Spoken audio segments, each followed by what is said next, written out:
Jawab Yesus, hukum yang terutama ialah, dengarlah hai orang Israel, Tuhan Allah kita, Tuhan itu Esa. Dan yang ayat 30 berbunyi demikian, kasihilah Tuhan Allahmu dengan segenap hatimu dan dengan segenap jiwamu dan dengan segenap akal budimu dan dengan segenap kekuatanmu. Ayat 31, dan hukum yang kedua ialah, kasihilah sesamamu manusia seperti dirimu sendiri. Tidak ada hukum lain yang lebih utama daripada kedua hukum ini. Lanjut di ayat 32, lalu kata ahli Taurat itu kepada Yesus, tepat sekali guru, benar katamu bahwa dia itu Esa dan bahwa tidak ada yang lain kecuali dia. Jadi hukum yang pertama dan terutama adalah, menurut ajaran Yesus, adalah menyembah hanya kepada Allah yang Esa. Dan hukum yang kedua adalah, kasihilah sesamamu manusia seperti engkau mengasihi dirimu sendiri.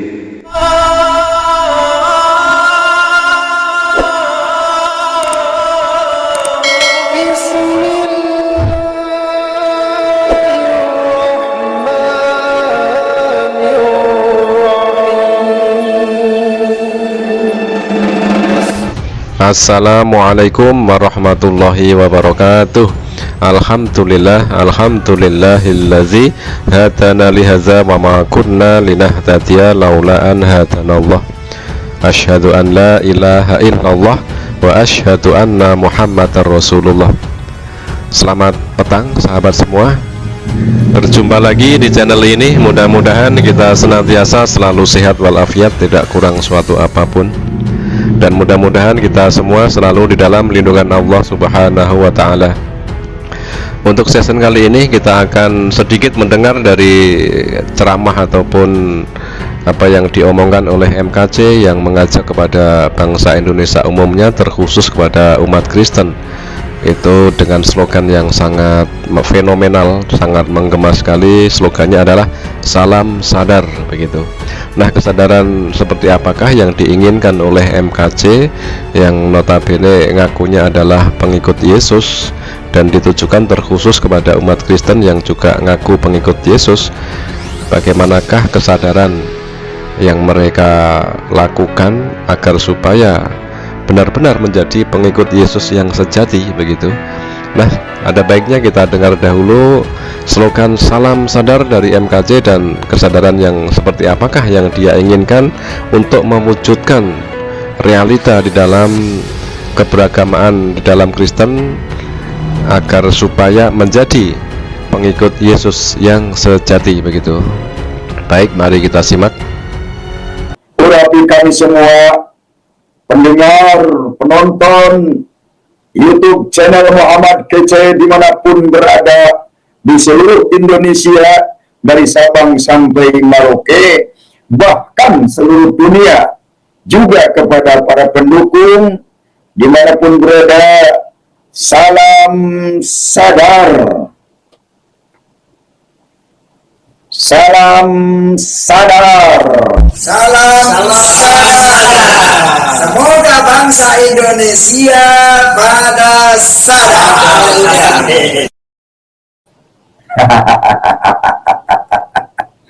Amin. Jangan, yuk pada sadar. Kalau orang Indonesia, orang Sunda, Nyunda. Jangan orang Indonesia ke Arab-Araban. Mendingan kalau mengerti. Ya, ayo pada sadar. Nah, barusan kita dengar sangat mantap sekali MKC dan kawan-kawannya berteriak lantang dengan slogannya yang sangat menggema, salam sadar. Ini bagus sekali ketika MKC sudah tersadarkan diri dan mengajak umat Kristen untuk juga sadar.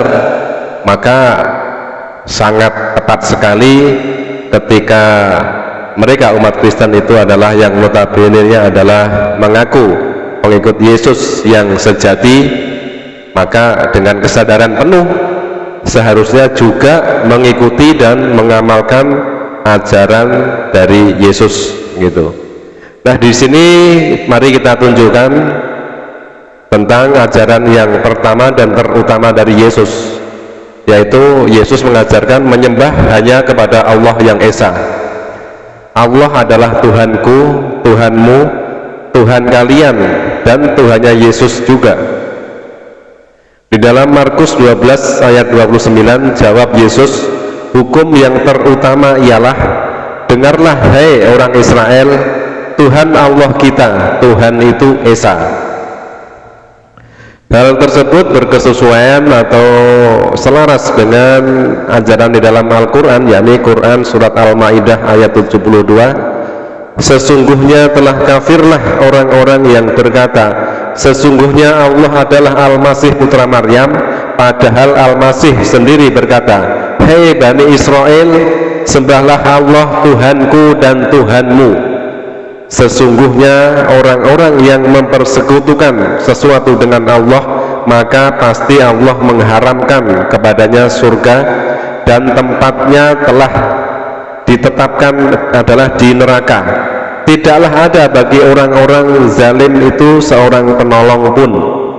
Itu Quran surat Al-Ma'idah ayat 72. Dan dilanjutkan di ayat 73-nya, sesungguhnya kafirlah orang-orang yang mengatakan bahwasanya Allah salah satu dari yang tiga, padahal sekali-sekali tidak ada Tuhan yang berhak disembah selain Tuhan yang Esa. Jika mereka tidak berhenti dari apa yang mereka katakan itu, pasti orang-orang yang kafir di antara mereka akan ditimpa siksaan yang pedih. Quran surat Al-Maidah ayat 73. Jadi di sini bisa kita tangkap bahwasanya ajaran yang pertama dan terutama dari Yesus adalah mengajarkan menyembah hanya kepada Allah yang Maha Esa. Dengan sangat gamblang sekali Yesus atau Nabi Isa alaihi salam membantah kalau dituhankan oleh umat Kristen. Itu ada di dalam Al-Quran, Quran surat Maryam ayat 30. Berkata Isa, sesungguhnya aku ini hamba Allah, dia memberiku Alkitab atau Injil, dan dia menjadikan aku seorang nabi.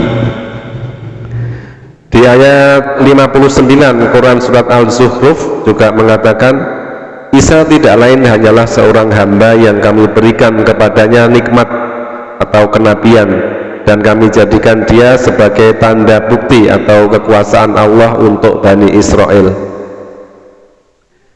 Nah, sahabat-sahabat sekalian, mungkin inilah inti dari apa yang ingin disampaikan oleh MKC dan kawan-kawannya untuk mengajak semuanya bangsa Indonesia dan terkhusus kepada umat Kristen agar segera sadar dengan slogannya yang sangat menggema, sangat lantang, salam sadar. Mari kita sadar secepatnya untuk kembali kepada ajaran Yesus yang murni, dan ajaran Yesus yang pertama dan terutama adalah menyembah hanya kepada Allah yang Esa.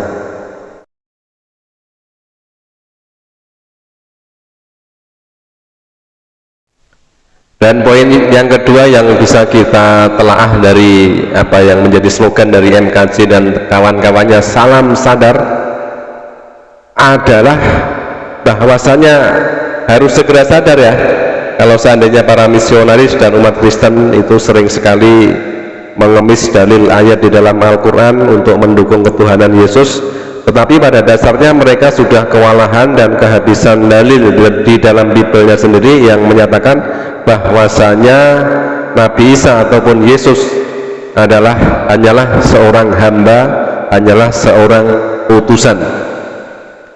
Orang Kristen seperti MKC dan kawan-kawannya tidak henti-hentinya memperlihatkan kebodohan mereka dengan mengais-ngais dalil di dalam Al-Quran dan hadis sebagai pembenaran atas tuduhan mereka yang mereka anut, salah satunya dengan memelintir berbagai ayat di dalam Al-Quran, begitu juga dengan hadis Rasulullah SAW untuk mencari klaim soal kebenaran agama mereka yang sesungguhnya tidak pernah ada. Seperti apa yang akan kita telaah untuk kali ini, yang akan kita bahas kali ini, yaitu berbagai klaim ketuhanan Isa yang menurut Kristen ada di dalam Al-Quran dan Al-Hadis. Itu adalah sangat-sangat memalukan sekali ketika para misionaris itu mengemis dalil ayat, mencomot ayat di dalam Al-Quran untuk memperkuat dogma mereka, untuk mendukung ketuhanan Yesus. Baik, mari kita simak ya, untuk menuju kesadaran seperti apa yang disarankan, apa yang menjadi ajakan dari MKJ dan kawan-kawan, agar supaya terutama umat Kristen itu segera sadar. Oke, baik, mari kita simak pernyataan Yesus menurut 4 Injil kanonik di bawah ini yang sangat tegas sekali membantah ketuhanannya. Di dalam Matius 4 ayat 10, maka berkatalah Yesus kepadanya, "Enyahlah iblis, sebab ada tertulis, engkau harus menyembah Tuhan Allahmu, dan hanya kepada Dia sajalah engkau berbakti." Di dalam Matius 7 ayat 21, "Bukan setiap orang yang berseru kepadaku Tuhan, Tuhan akan masuk ke dalam kerajaan surga, melainkan dia yang melakukan kehendak Bapakku yang di surga."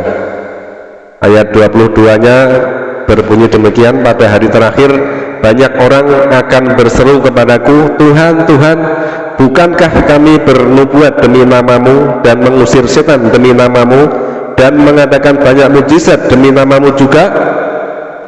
Lanjut ke ayat 23, "Pada waktu itulah aku akan berterus terang kepada mereka dan berkata, aku tidak pernah mengenal kamu.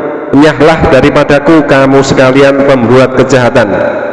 Nah, itulah kata Yesus yang justru akan mengusir Kristen yang notabene mempertuhankannya, menuhankannya, yang justru membelot ataupun mengingkari ajaran yang pertama dan terutama dari Yesus, yakni ajaran tauhid, menyembah hanya kepada Allah yang Esa.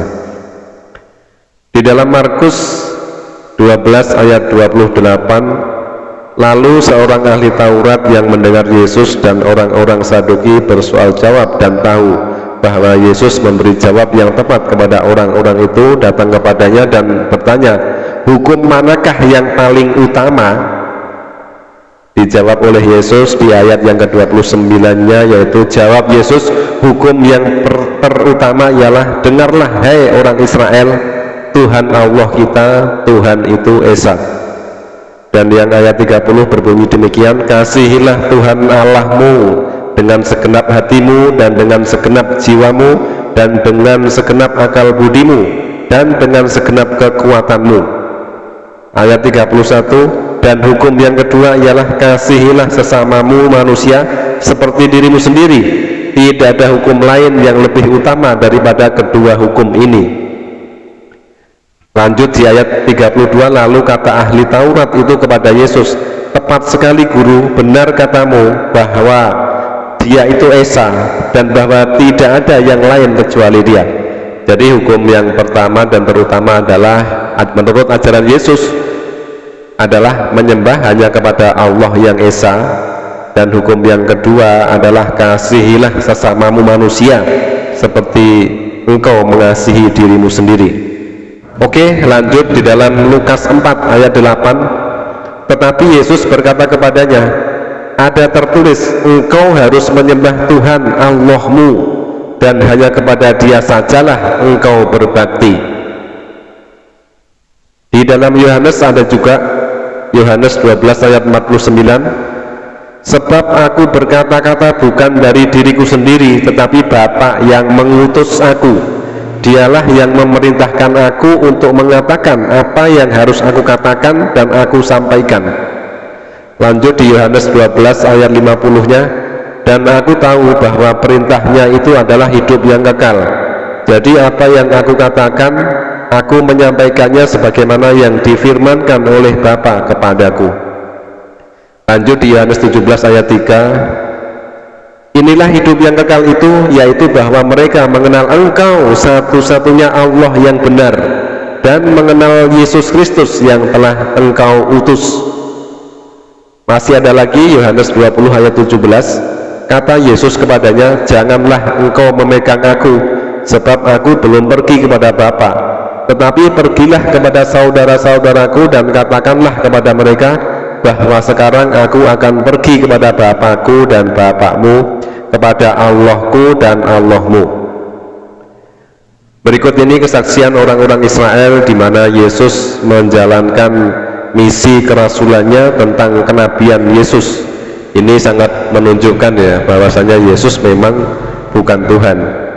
Ada di dalam Matius 21 ayat 10, dan ketika ia masuk ke Yerusalem, gemparlah seluruh kota itu, dan orang berkata, siapakah orang ini? Terus dijawab di dalam Matius 21 ayat 11, dan orang banyak itu menyebut, inilah Nabi Yesus dari Nazaret di Galilea. Inilah Nabi Yesus dari Nazaret di Galilea. Nah, sangat gamblang sekali bahwasanya memang di zamannya itu para umatnya juga mengenal Yesus hanyalah sebagai seorang nabi. Oke sahabat, kita lanjut di Lukas 24 ayat 17. Yesus berkata kepada mereka, apakah yang kamu percakapkan sementara kamu berjalan? Maka berhentilah mereka dengan muka muram. Lanjut di Lukas 24 ayat 18. Seorang dari mereka namanya Kleopas menjawabnya, adakah engkau satu-satunya orang asing di Yerusalem yang tidak tahu apa yang terjadi di situ pada hari-hari belakangan ini? Ayat 19 berkata, katanya kepada mereka, apakah itu? Jawab mereka, apa yang terjadi dengan Yesus orang Nazaret? Dia adalah seorang nabi yang berkuasa dalam pekerjaan dan perkataan di hadapan Allah dan di depan seluruh bangsa kami. Ayat 20-nya, tetapi imam-imam kepala dan pemimpin-pemimpin kami telah menyerahkan dia untuk dihukum mati dan mereka telah menyalibkannya. Ayat 21, padahal kami dahulu mengharapkan bahwa dialah yang datang untuk membebaskan bangsa Israel, tetapi sementara itu telah lewat 3 hari sejak semuanya itu terjadi. Nah sahabat, perhatikan juga kutipan 2 kisah Yesus menurut Injil Yohanes berikut ini yang menunjukkan bahwa Yesus sama sekali tidak pantas menyandang predikat Tuhan. Bahkan ia justru menunjukkan penghambaannya di hadapan Tuhan sebagai seorang nabi atau Rasulullah bagi umat Israel. Di dalam Yohanes 7 ayat 15, maka heranlah orang-orang Yahudi dan berkata, bagaimanakah orang ini mempunyai pengetahuan demikian tanpa belajar? Dijawab Yesus di ayat 16, jawab Yesus kepada mereka, ajaranku tidak berasal dari diriku sendiri, tetapi dari Dia yang telah mengutus aku. Lanjut di ayat 17, barang siapa mau meletakkan kehendaknya, ia akan tahu entah ajaranku ini berasal dari Allah, entah aku berkata-kata dari diriku sendiri. Di ayat 18-nya, barang siapa berkata-kata dari dirinya sendiri, ia mencari hormat bagi dirinya sendiri, tetapi barang siapa mencari hormat bagi Dia yang mengutusnya, ia benar dan tidak ada ketidakbenaran padanya.